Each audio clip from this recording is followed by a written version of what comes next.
somos declarados inocentes. La palabra inocente o el significado de ella es estar libre de toda condenación o de toda culpa. En estos tiempos que vivimos, donde es tan difícil perdonar a aquella persona que nos ha hecho mal o perdonarnos a nosotros mismos, la carta de los Romanos es como un bálsamo que nos permite basar una verdadera espiritualidad en la fe en Jesucristo. Una fe que produce un verdadero arrepentimiento. Y no solamente eso, sino libertad del pecado y libertad de la culpa y de la condenación del pecado.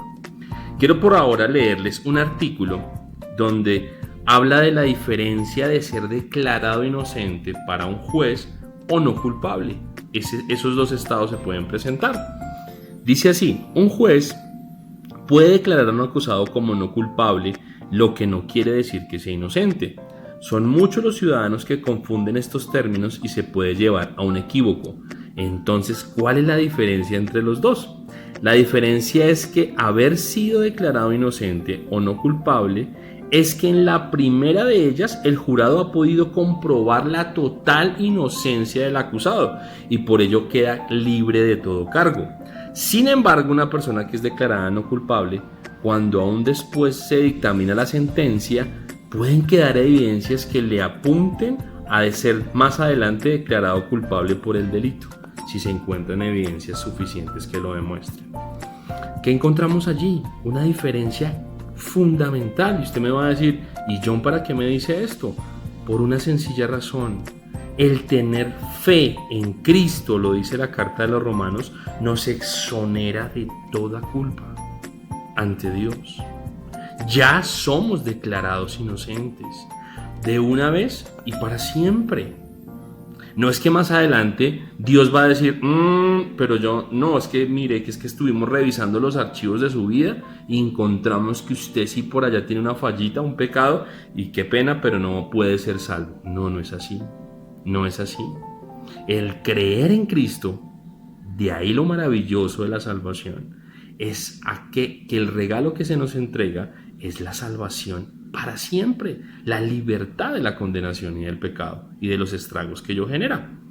Quiero leerles para terminar unos fragmentos, unos aspectos importantes de por qué la carta de los Romanos nos dice que somos declarados inocentes.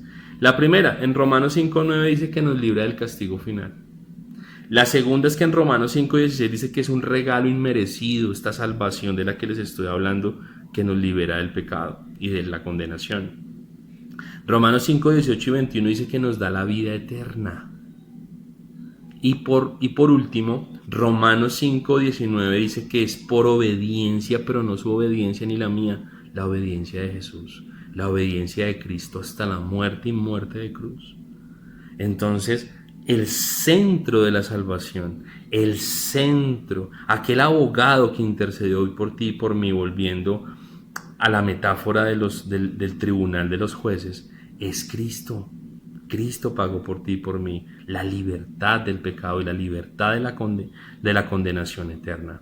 Entonces podemos extraer 3 conclusiones rápidas. La primera, solo la fe en la muerte de Jesús, en la muerte de Cristo, nos permite ser declarados inocentes ante Dios. Si tú crees en eso, desde ya eres inocente. Para Dios eres inocente. Dios te perdona. Segundo, el sacrificio de Cristo nos libra del castigo final. Hay un castigo final, lo va a suceder, pero Dios te va a liberar de ello. Y tercero, Jesús nos enseña lo maravilloso de vivir una vida en obediencia al Padre. Te animo a que lo hagas, te animo a que disfrutes de su salvación, te animo a que seas libre de la condenación y te animo a que vivas una vida obediente a Dios como la vivió Cristo. Un abrazo muy grande, Dios te bendiga.